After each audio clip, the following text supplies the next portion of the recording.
카페에서 민트초코 프라페를 주문하는데 알바생이 싱긋 웃으며 말합니다. 민트초코 좋아하시나봐요. 당신은 목덜미가 뜨거워지는 것을 느낍니다. 이거 그녀가 나에게 반해버린 것 같군요. 다음 주쯤 고백하면 먹힐지도 모르겠습니다. 네, 개소리죠. 개소리인데 이런 착각은 왜 유독 남자들한테서 많이 보이는 걸까요?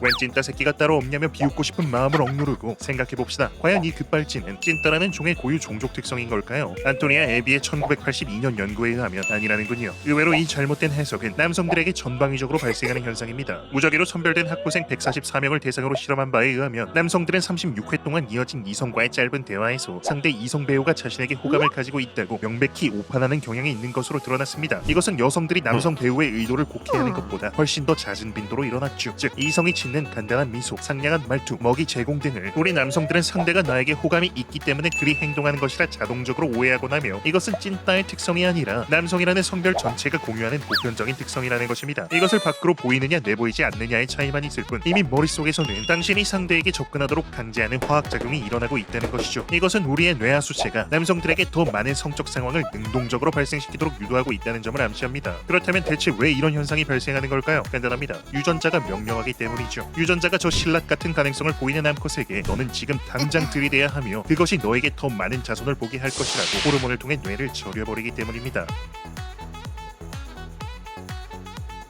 데이비드 버스의 2003년 논문을 참조해 무슨 말인지 살펴봅시다. 여러분이 한 마리 새라고 가정합시다. 지나가다 마주치는 암컷 새들 중에 유독 목덜미가 빨개진 암컷이 보입니다. 여러분은 그녀를 보고 아랫도리가 묵직해지는 것을 느끼죠. 여러분은 그녀에게 다가가 멋진 꼬리깃을 어필하고 두 짝은 이윽고 사랑의 결실로 유정란을 몇 개 출하합니다. 자, 그럼 여러분이 다시 인간이라고 가정해봅시다. 지나가다 마주치는 암컷은 죄다 온몸을 천조가리로 꽁꽁 싸매고 있으며 도통 어느 개체에게 번식 의사가 있는지 알 수가 없습니다. 하지만 이미 묵직해진 아랫도리를 해결해야 하는 여러분은 일단 아무 여성의 허리에 손을 얹고 들이대다 천부인권을 몇 년간 박탈당하죠. 그렇습니다. 동물은 일반적으로 자신이 번식기에 들어섰음을 명백하게 보입니다. 엉덩이를 빨갛게 칠하거나 장식깃을 부풀리거나 해서 암컷은 자신이 배란 상태에 들어섰음을 알리고 수컷은 이걸 보고 지원서를 넣죠. 그러나 인간은 그렇지 않습니다. 인간 암컷은 스스로의 배란을 명백히 은폐하고 있죠. 여러분이 해당 여성의 가임 기간을 알아내는 방법이라곤 그녀의 핸드폰을 간탈해 생리달력 어플을 뒤집어 까보는 것뿐입니다. 따라서 인간은 불편하게도 저 명백하고 직접적인 신호들을 보고 상대에게 지원하는 대신 보다 은유적인 신호들을 통해 이를 추측하는 과정을 반드시 겪어야 하죠. 이때 각 개체는 이 미약한 신호들을 최대한 보수적으로 해석할 것인가 아니면 긍정적으로 볼 것인가의 기로에 서게 되는데 여기서 우리는 남녀의 선택이 완전히 달랐던 것을 추론할 수 있습니다. 자, 양쪽의 선택합을 생각해봅시다. 이 문제는 이렇게 정리될 수 있습니다. 1. 이성의 성적 신호에 무분별하게 오케이 하는 개체와 2. 이성의 성적 신호를 최대한 보수적으로 생각하는 개체 중 어느 개체가 결과적으로 더 많은 자손을 보았을까요? 우선 여성의 입장을 보죠.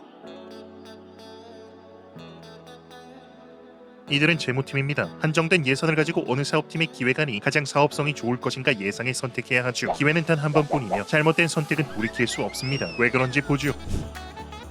인간은 태생동물입니다. 이들은 한 번에 한 아이밖에 임신할 수 없고 3년에 이르는 임신 육아 기간 동안 다른 수컷과의 접촉이 차단되며 산모 사망률 또한 7% 정도로 대단히 높습니다. 이에 따라 선택의 리스크가 최소 번식 기회의 상실부터 최대 사망에 이르기 때문에 인간 여성의 번식은 대단히 배타적이고 위험하며 비가역적인 활동이 됩니다. 한 번에 여러 마리를 낳을 수 있고 사망률도 대단히 낮으며 임신 육아 기간도 길지 않은 다른 동물과 비할 바가 아니죠. 더욱이 한 여성을 임신시키는 즉시 다른 여성을 찾아 나설 수 있는 남성들과는 아예 걸린 판돈의 크기 자체가 다릅니다. 이것이 여성들이 파트너에 대한 결정을 쉽게 내리지 못하도록 하는 원인 1이 되죠. 또한 가임기 여성 중 임신 출산 기간에 있는 여성들은 모집단으로부터 이탈하며 남성과 달리 여성의 가임 능력은 나이에 반비례하여 극단적으로 하락합니다. 때문에 필연적으로 동시점 기준 가임 여성의 개체수는 남성의 개체수보다 필연적으로 부족한 입장에 있죠. 이것은 여성에게 같은 위치의 남성보다 상대적으로 자신을 향하는 성적 신호, 즉 플러팅이 쏟아진다는 것을 의미합니다. 이것이 원인 2가 되죠. 게다가 결정적으로 인간은 암수 최적이 20% 정도 차이 나기 때문에 여성은 남성의 완력에 저항하지 못합니다. 인간 여성이 모든 남성의 신호를 관대하게 해석한다는 것은 다시 말해 저 완력차에 의한 원치 않는 번식의 가능성이 높아진다는 것을 의미합니다. 이것은 최적이 동일해 암컷이 수컷의 구애에 거부권을 행사할 수 있는 자연적인 일부일조 동물들과 인간의 결정적인 차이점이죠. 이 원치 않는 수컷은 내가 고르고 고른 수컷보다 필연적으로 생산력이 떨어질 가능성이 높기 때문에 장기적으로 나와 내 자손의 생존성을 떨어뜨립니다. 실제로 파트너를 제대로 고르지 못한 딱새의 경우 우월한 파트너를 구하는 데 성공한 개체 대비 스스로의 수명이 10%, 자식 개체의 크기도 10% 감소하는 현상을 보였습니다. 이것이 원인 사함이 되죠. 따라서 정리하자면 인간 여성은 쏟아지는 정보의 홍수 속에서 상대방의 지위를 단 한 번의 실패 없이 타수 컷의 접근을 차단해가며 사전을 추측해야 하는 것입니다. 즉 개별 정보에 대해서 최대한 보수적으로 보는 것이 합리적이죠. 그렇지 않다면 고심 끝에 결정한 여성 대비 파트너의 자질이 부족해 자신과 자손의 생존성이 하락할 테니까요. 여성들이 정보량이 부족한 남성에 대해 경계하는 것이 이 때문이죠. 즉 여성의 뇌는 기본적으로 다량의 성적 신호에 대해 본능적으로 방어적인 태도를 취하도록 유도하며 이 전략을 택한 개체의 자손이 생존성이 더 좋았던 겁니다.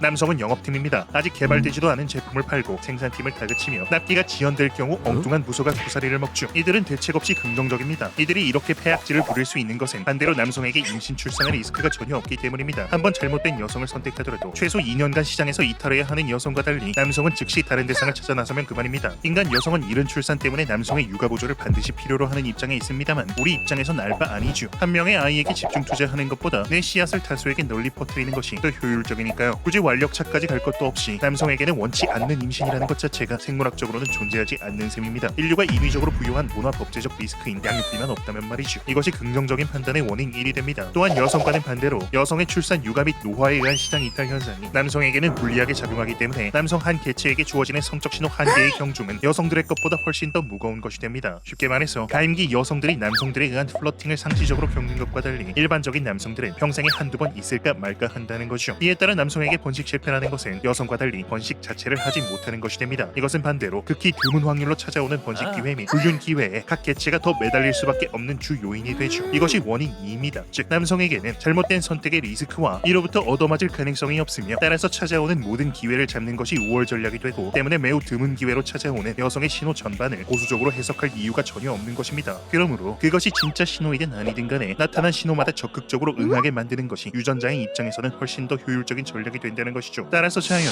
우리 남성들에게 여성이 보내는 아주 미약하고 가느다란 신호에게도 강력한 호르몬 분비를 통해 그 즉시 사랑에 빠지도록 유도할 필요성이 있는 것입니다. 모닥불에 달려드는 나방처럼 말입니다.